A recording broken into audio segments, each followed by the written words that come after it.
Welcome to prime time. నేను అబిత. ముందుగా headlines.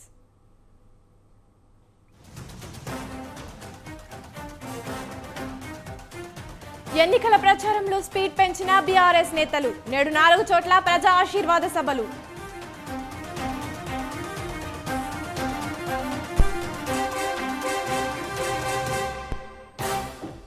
తెలంగాణలో ప్రచారంతో హోరెత్తిస్తున్న కాంగ్రెస్ నేతలు. కేసీఆర్ టార్గెట్ గా విమర్శలు.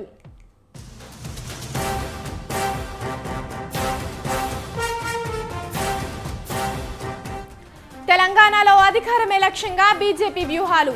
మోదీ సహా అగ్రనేతల సుడిగాలి పర్యటనలు.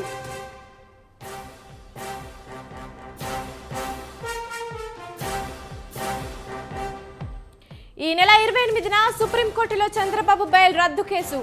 హైకోర్టు తీర్పును సవాలు చేస్తూ ఏపీ సర్కార్ పిటిషన్.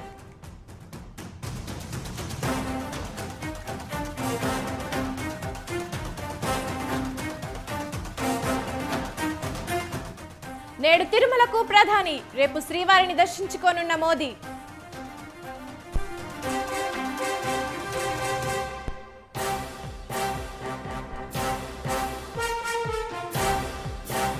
T20 సిరీస్ లో నేడు రెండో మ్యాచ్. తిరువనంతపురం వేదికగా భారత్ ఆసీస్ మధ్య పోరు.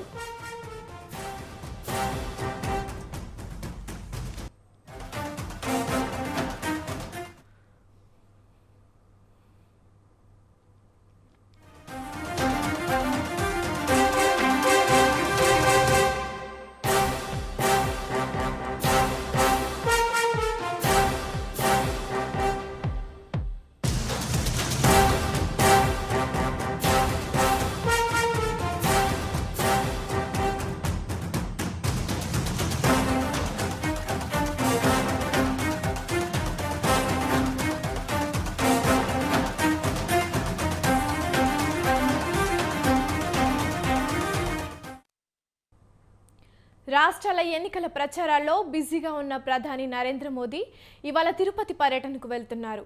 సాయంత్రం ప్రధాని మోదీ తిరుపతి విమానాశ్రయానికి చేరుకుంటారు. మోదీకి రేణిగుంట విమానాశ్రయంలో సీఎం జగన్ స్వాగతం పలకనున్నారు. ఇవాళ రాత్రికి తిరుమలలో బస చేసి రేపు ఉదయం వెంకటేశ్వర స్వామిని ప్రధాని మోదీ దర్శించుకుంటారు. ప్రధానిని కలుస్తున్న సందర్భంగా ఆంధ్రప్రదేశ్ రాష్ట్రానికి రావాల్సిన నిధులు, పోలవరం అంశాలపై సీఎం వినతి పత్రాన్ని అందించే అవకాశం ఉంది.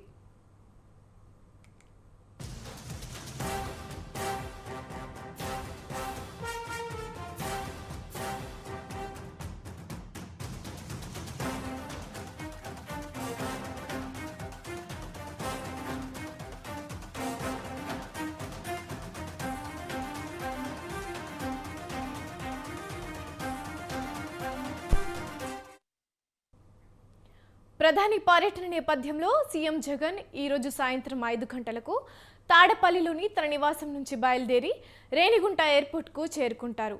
అక్కడ ప్రధాని నరేంద్ర మోదీకి సీఎం జగన్ స్వాగతం పలకనున్నారు. అనంతరం అక్కడి నుంచి బయలుదేరి తిరిగి తాడపల్లిలోని తన నివాసానికి సీఎం చేరుకుంటారు. ప్రధాని మోదీ, సీఎం జగన్ పర్యటన నేపథ్యంలో అధికారులు కట్టుదిట్టమైన ఏర్పాట్లు చేస్తున్నారు. ప్రధాని మోదీ విమానాశ్రయం నుంచి తిరుమల కొండపైకి చేరుకునే రోడ్డు మార్గం వెంబడి పటిష్ట బందోబస్తు ఏర్పాటు చేస్తున్నారు.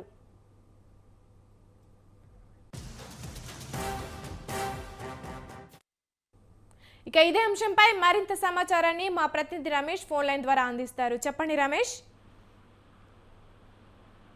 అబిత, ఏపీ సీఎం జగన్మోహన్ రెడ్డి ఈరోజు సాయంత్రం తిరుపతి జిల్లా పర్యటనకు వెళ్తూ ఉన్నారు.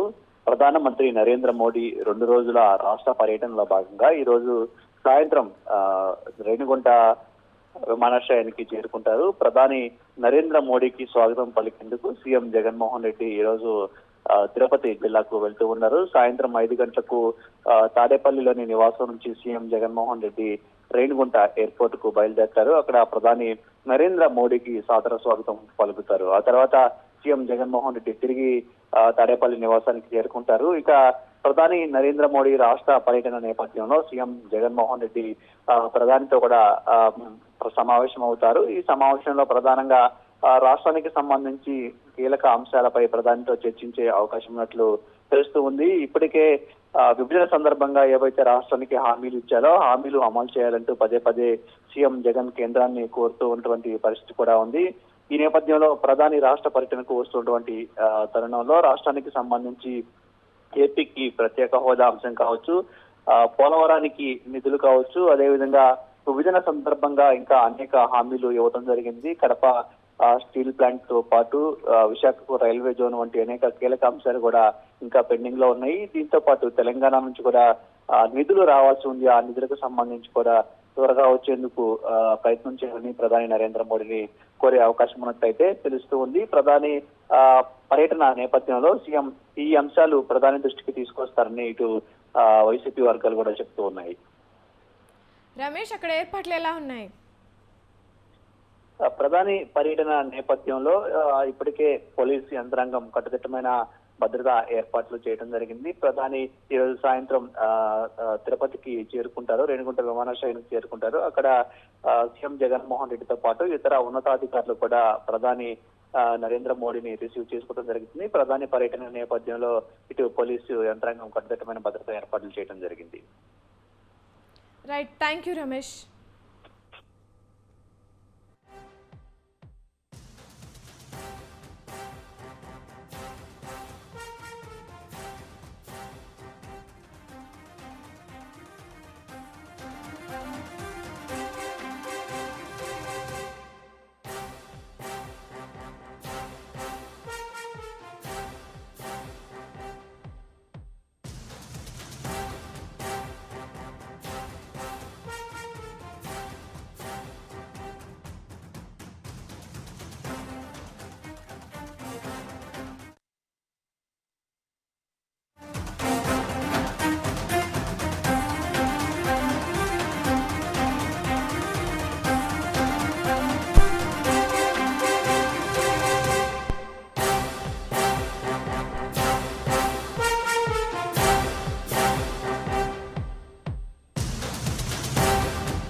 బాసర మండలం సాలాపూర్ గ్రామంలో బీఆర్ఎస్ పార్టీ ఎమ్మెల్యే అభ్యర్థి విఠల్ రెడ్డికి నిరసన సెగ తగిలింది.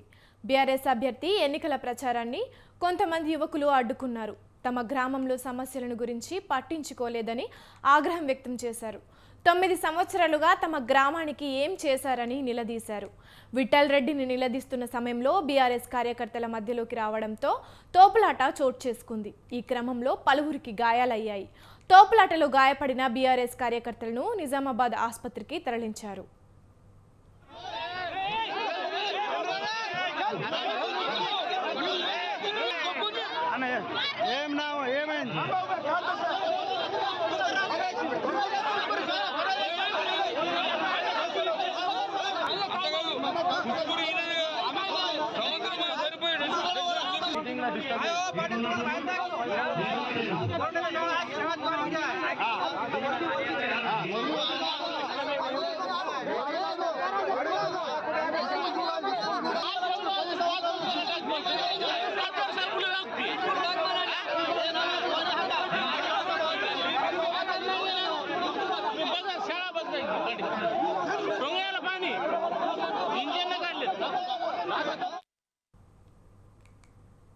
నిర్మల్ జిల్లా బాసర మండలం సాలాపూర్ గ్రామంలో బీఆర్ఎస్ పార్టీ ఎమ్మెల్యే అభ్యర్థి విఠల్ రెడ్డికి నిరసన సెగ తగిలింది. బీఆర్ఎస్ అభ్యర్థి ఎన్నికల ప్రచారాన్ని కొంతమంది యువకులు అడ్డుకున్నారు. తమ గ్రామంలో సమస్యల గురించి పట్టించుకోలేదని ఆగ్రహం వ్యక్తం చేశారు. ఈ క్రమంలో పలువురికి గాయాలయ్యాయి. తోపులాటలో గాయపడిన బీఆర్ఎస్ కార్యకర్తలను నిజామాబాద్ ఆసుపత్రికి తరలించారు. ఇక ఇదే అంశంపై మరింత సమాచారాన్ని మా ప్రతినిధి శ్రీనివాస్ ఫోన్ లైన్ ద్వారా అందిస్తారు. చెప్పండి శ్రీనివాస్, ఈ ఘటనలో ఎంతమంది గాయపడ్డారు? Abitha, good morning. ఎన్నికల ప్రచారంలో భాగంగా ముదోల్ నియోజకవర్గ బీఆర్ఎస్ అభ్యర్థికి అడుగడుగున ఆటంకాలు ఎదురవుతున్నటువంటి పరిస్థితి ఉంది. అదేవిధంగా ఏ గ్రామానికి వెళ్ళినా కూడా గ్రామస్తులంతా నిరసన వ్యక్తం చేస్తున్నారు. దాదాపుగా ఎమ్మెల్యే గెలిచి ఆ గ్రామానికి ఏం చేశారని చెప్పేసి నిలదీస్తున్నటువంటి పరిస్థితి ఉంది. అదేవిధంగా నిన్న బాసరం మండలం సాలాపూర్ గ్రామంలో బీఆర్ఎస్ పార్టీ ఎమ్మెల్యే అభ్యర్థి విఠల్ రెడ్డి కూడా ఎన్నికల ప్రచారాన్ని నిర్వహించేందుకు సాలాపూర్ గ్రామానికి అయితే వెళ్ళడం జరిగింది. ఆ సాలాపూర్ గ్రామానికి వెళ్ళినటువంటి క్రమంలో అక్కడ కొంతమంది యువకులు, అదే స్థానిక ప్రజలు సమస్యల గురించి పట్టించుకోలేదని చెప్పేసి 9 సంవత్సరాలుగా తమ గ్రామానికి ఏం చేశారని చెప్పేసి కూడా ఎమ్మెల్యేను నిలదీశారు. గ్రామంలోకి రాకుండా అడ్డుకోవడం జరిగింది. విఠల్ రెడ్డిని నిలదీస్తున్నటువంటి సమయంలో బీఆర్ఎస్ కార్యకర్తలు కూడా ఈ ఎవరైతే ప్రజలు ఉన్నారో ప్రజల మధ్యలోకి వచ్చి వారితో వాగ్వివాదానికి దిగారు. ఈ వాగ్వివాదానికి దిగడంతో ఇటు స్థానికులకు బీఆర్ఎస్ కార్యకర్తల మధ్య తోపులాట జరిగింది. ఈ తోపులాటలో బీఆర్ఎస్ కార్యకర్తలకు మరియు అదేవిధంగా కొంతమంది స్థానికులకు కూడా గాయాలయ్యాయి. దాదాపుగా ఒక 8 మంది వరకు గాయాల పాలయ్యారు. వీరిని వెంటనే నిజామాబాద్ లోని ఏరియా ఆసుపత్రికి చికిత్స నిమిత్తం అయితే తరలించారు. అంటే ఓవరాల్ గా తీసుకున్నట్టయితే అధికార పార్టీ ఎమ్మెల్యే విఠల్ రెడ్డికి అయితే పలు గ్రామాల్లో ఈ యొక్క సాలాపూరే కాకుండా చాలా గ్రామాల్లో కూడా నిరసన వ్యక్తం చేస్తున్నారు. ప్రచారాన్ని అడ్డుకుంటున్నటువంటి పరిస్థితి ఉంది. ముదోల్ ఎమ్మెల్యేకి అయితే గడ్డు పరిస్థితులే ఎదురవుతున్నాయని చెప్పొచ్చు. గాయపడిన వారి పరిస్థితి ఎలా ఉంది శ్రీనివాస్? గాయపడ్డ వారిని ప్రస్తుతం నిజామాబాద్ ఆసుపత్రిలో చేర్పించారు. దీనిలో ముదోల్ ఎమ్మెల్యే విఠల్ రెడ్డి తమ్ముడు కూడా చిన్నారెడ్డి కూడా ఉన్నట్టుగా తెలుస్తుంది. అదేవిధంగా అయితే అతని ఒక చెయ్యి ఫ్రాక్చర్ అయింది, ఇంకొకరికి గాయాలని, వారంతా కూడా క్షేమంగానే ఉన్నట్టుగా వైద్యులు అయితే చెప్తున్నారు. Right, thank you Srinivas.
Assembly ఎన్నికల ప్రచారాన్ని హోరెత్తిస్తున్న బీఆర్ఎస్ అధినేత సీఎం కేసీఆర్ నేడు 4 ప్రజా ఆశీర్వాద సభల్లో పాల్గొననున్నారు. ఎన్నికల ప్రచారంలో భాగంగా సీఎం కేసీఆర్ తెలంగాణ రాష్ట్ర వ్యాప్తంగా సుడిగాలి పర్యటనలు చేస్తున్నారు. ఇవాళ ఖానాపూర్, జగిత్యాల, వెమ్లవాడ, దుబ్బాకల్లో ప్రచారం నిర్వహించనున్నారు. ఇప్పటి వరకు 86 సభల్లో కేసీఆర్ పాల్గొన్నారు. 27న షాద్నగర్, చేవెళ్ల, ఆందోలు, సంగారెడ్డి, 28న వరంగల్ తూర్పు, వరంగల్ పశ్చిమ నియోజకవర్గాలు కలిపి ఒకే చోట సభలు నిర్వహించనున్నారు. అనంతరం గజ్వెల్ సభతో సీఎం ప్రచారం ముగియనుంది.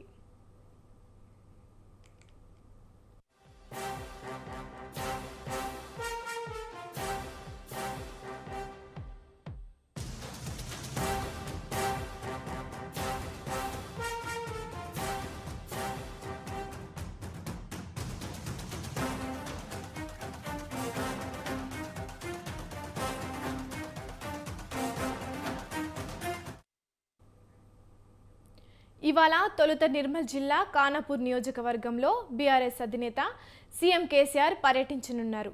మధ్యాహ్నం సీఎం కేసీఆర్ ఖానాపూర్లో ఏర్పాటు చేసిన ప్రజా ఆశీర్వాద యాత్రలో పాల్గొననున్నారు. సీఎం బహిరంగ సభకు బీఆర్ఎస్ పార్టీ శ్రేణులు సర్వం సిద్ధం చేశారు. సుమారు 40,000 మంది హాజరు అయ్యేలా జన సమీకరణలో నిమగ్నమయ్యారు. ఉమ్మడి ఆదిలాబాద్ ఎమ్మెల్సీ దండే విఠల్, ఖానాపూర్ ఎమ్మెల్యే అభ్యర్థి బూక్యా జాన్సన్ నాయక్, పైడిపల్లి రవీందర్ రావులు దగ్గరుండి ఏర్పాట్లను పర్యవేక్షిస్తున్నారు.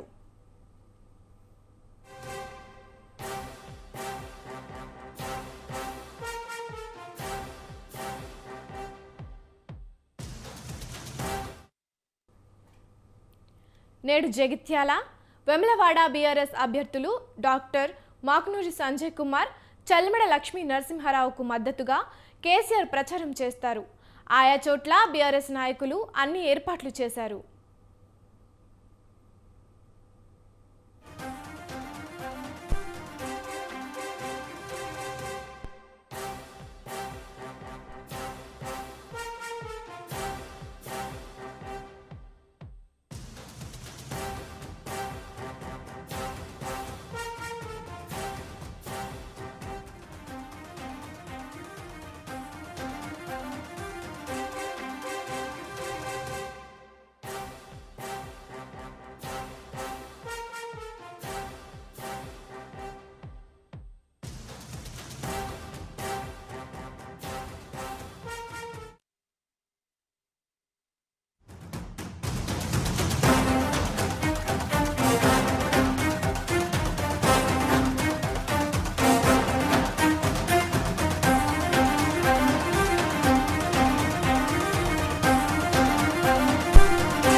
బీజేపీ దేశమంతా మాకి కావాలంటూ సౌత్ ఇండియాపై కన్నేసింది. తెలంగాణలో గెలవబోయేది మేమే అంటూ చెప్పుకుంటూ మోదీ, అమిత్ షాలు ప్రచారం చేస్తున్నారు. మోదీ, అమిత్ షా, యోగి ఆదిత్యనాథ్లు ఇప్పటి వరకు ప్రచారంలో పాల్గొని హోరెత్తించారు. ఇవాళ ప్రధాని మోదీ రెండో రోజు ఎన్నికల ప్రచారంలో పాల్గొంటున్నారు. ఇవాళ తూప్రాన్, నిర్మల్లో బహిరంగ సభల్లో ప్రధాని మోదీ పాల్గొని ప్రసంగించనున్నారు.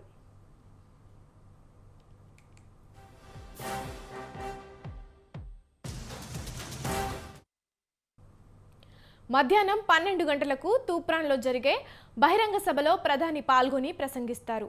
మధ్యాహ్నం 1:30 నిర్మల్లో జరిగే బహిరంగ సభలో ప్రధాని మోదీ పాల్గొన్నారు.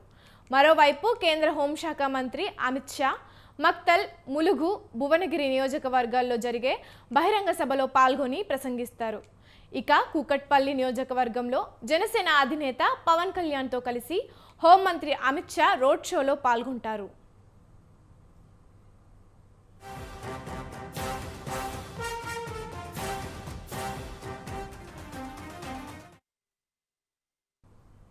రాష్ట్రంలో పోలింగ్ దగ్గర పడుతున్న వేళ కాంగ్రెస్ అగ్రనేతలు విస్తృత పర్యటనలతో ప్రచారాలను హోరెత్తిస్తున్నారు. బీఆర్ఎస్, బీజేపీల విమర్శలను తిప్పికొట్టడంలో కాంగ్రెస్ అగ్రనేతలు వ్యూహాత్మకంగా వ్యవహరిస్తున్నారు. తెలంగాణ ఎన్నికలను ప్రతిష్టాత్మకంగా తీసుకున్న రాహుల్, ప్రియాంక గాంధీలు ప్రత్యర్థుల విమర్శలను, ఆరోపణలను సమర్థవంతంగా ఎదుర్కొంటున్నారు. కాంగ్రెస్ గెలుపు దగ్గరలోనే ఉందనే వాదనలు వినిపించే స్థాయికి ప్రచారంలో ఊపు తెచ్చారు. తెలంగాణలో కాంగ్రెస్ అగ్రనేతల పర్యటనలపై ప్రత్యేక కథనం.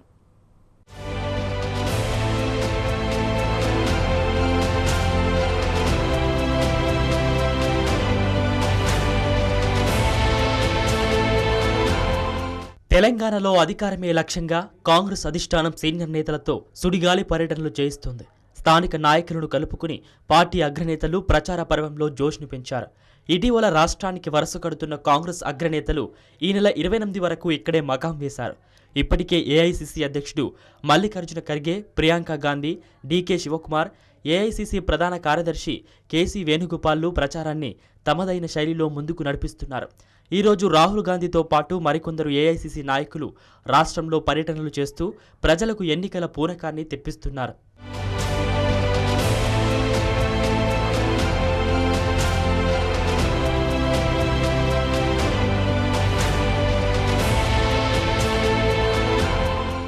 ఎన్నికల గడువు సమీపిస్తుండటంతో ఏఐసీసీ యంత్రాంగం అంతా రాష్ట్రంలో మోహరించింది. నియోజకవర్గాల వారీగా పరిస్థితులపై పోల్ మేనేజ్మెంట్ దిశానిర్దేశం చేస్తుంది. కర్ణాటక, మహారాష్ట్ర, తమిళనాడు, ఏపీ రాష్ట్రాల నుండి దాదాపు 150 మంది కాంగ్రెస్ సీనియర్ నేతలు తెలంగాణలోనే మకాం వేసి ప్రచారంలో ఉధృతిని పెంచారు. కాంగ్రెస్ అగ్రనేతలను ఏఐసీసీ అధ్యక్షుడు మల్లికార్జున ఖర్గే, రేవంత్ రెడ్డి తదితర నేతలు నియోజకవర్గాల వారీగా ప్రచారాన్ని నిర్వహిస్తున్నారు. ఖమ్మం, పాలేరు, మధిర, సత్తుపల్లి నియోజకవర్గాల్లో ప్రియాంక ప్రచారం నిర్వహించారు.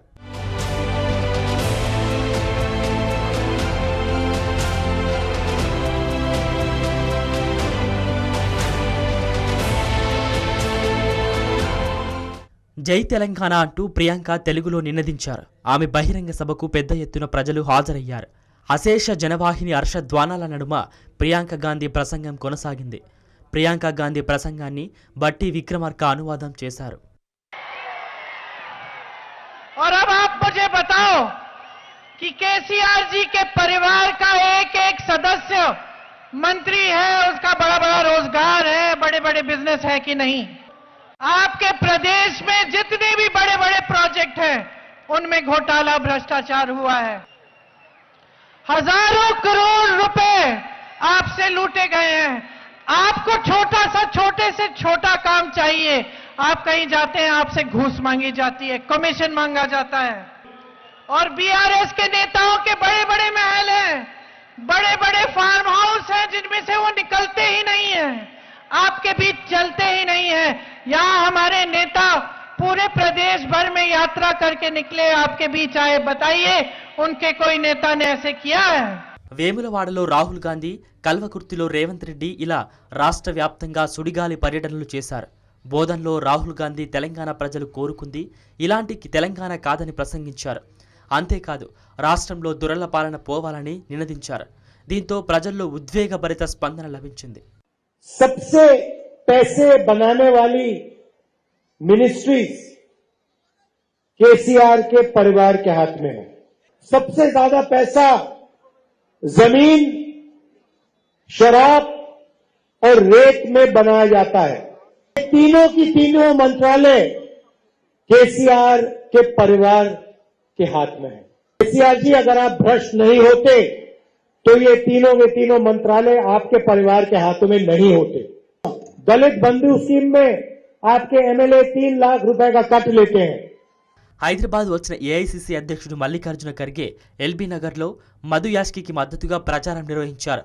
ఈ ప్రచార పర్వంలో కర్ణాటక ఉప ముఖ్యమంత్రి డీకే శివకుమార్ నగరంలోని పలు నియోజకవర్గాల్లో కాంగ్రెస్ నిర్వహించిన రోడ్ షోల్లో పాల్గొన్నారు. ఛత్తీస్గఢ్ ముఖ్యమంత్రి భూపేష్ బఘేల్, కర్ణాటక సీఎం సిద్ధరామయ్యతో పాటు దక్షిణాదిలో మొత్తం 5 రాష్ట్రాల నేతలు ఈ నెల 28న నగరంలోనే మకాం వేసి సుడిగాలి పర్యటనకు సంసిద్ధంగా ఉన్నారు. తెలంగాణ రాష్ట్రంలో సీఎం కుర్చీ సాధించడమే లక్ష్యంగా కాంగ్రెస్ అధిష్టానం బలంగా పావులు కదుపుతోంది.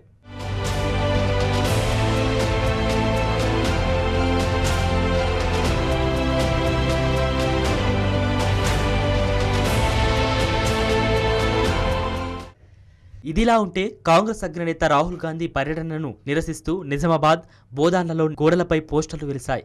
సంచలనం సృష్టిస్తున్న పోస్టర్లలో రాహుల్ గాంధీ, రేవంత్ రెడ్డి ఫోటోలను పెట్టారు. తమ బిడ్డల బలిదానాల బాధ్యత కాంగ్రెస్దే అంటూ నిరసనలను వ్యక్తం చేశారు. ఈ పోస్టర్ల వెనుక బీఆర్ఎస్ నేతలు ఉన్నారని సమాచారం.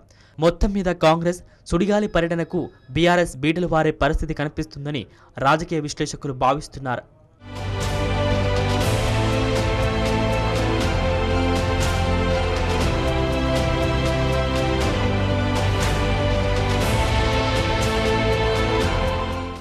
కాంగ్రెస్ కర్ణాటక తర్వాత అంతే ప్రతిష్టాత్మకం తెలంగాణలో కూడా విస్తృత పర్యటనలతో సంచలనాన్ని సృష్టించింది. కేవలం 4 రోజుల గడువులోనే రాష్ట్రంలోని అన్ని నియోజకవర్గాల్లో పర్యటనలను పూర్తి చేసే దిశగా కాంగ్రెస్ అధినాయకత్వం ప్రణాళికలు సిద్ధం చేసింది.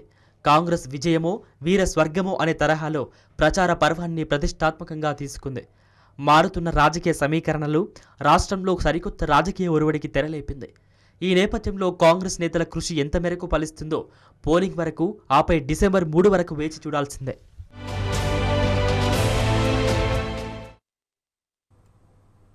రాజస్థాన్ అసెంబ్లీ ఎన్నికల్లో 72% పోలింగ్ నమోదైంది. అయితే 2018లో జరిగిన అసెంబ్లీ ఎన్నికల పోలింగ్తో పోల్చితే ఈసారి కాస్త తగ్గింది. అప్పట్లో 74.6% పోలింగ్ నమోదైంది. రాష్ట్రంలోని 119 అసెంబ్లీ నియోజకవర్గాలకు శనివారం ఉదయం 7 గంటల నుంచే పోలింగ్ ప్రారంభమైంది. కొన్ని చోట్ల చెదురుముదురు ఘటనలు చోటు చేసుకున్నప్పటికీ పోలింగ్ మాత్రం ప్రశాంతంగానే ముగిసింది.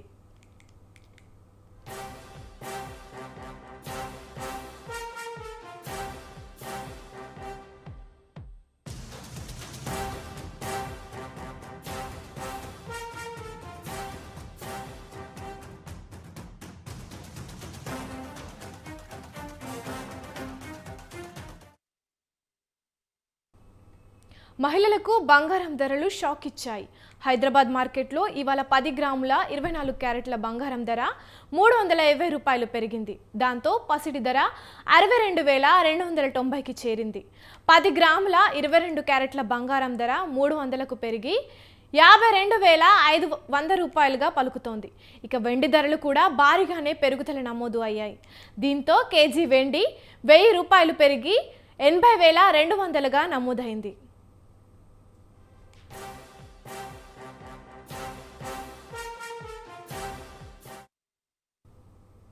T20 సిరీస్లో భాగంగా ఇవాళ భారత్ ఆస్ట్రేలియా మధ్య రెండో మ్యాచ్ జరగనుంది. విశాఖపట్నంలో 200 పైచిలుకు లక్ష్యాన్ని ఛేదించి ఆసీస్కు షాక్ ఇచ్చిన టీమిండియా ఇదే ఊపులో రెండో మ్యాచ్లోనూ గెలిచేయాలని భావిస్తోంది. 5 మ్యాచ్ల సిరీస్లో శుభారంభం చేసిన ఉత్సాహంతో ఉన్న భారత్ ఆస్ట్రేలియాపై వరుసగా విజయం సాధించాలనే లక్ష్యంతో సూర్యకుమార్ సేన బరిలోకి దిగుతోంది.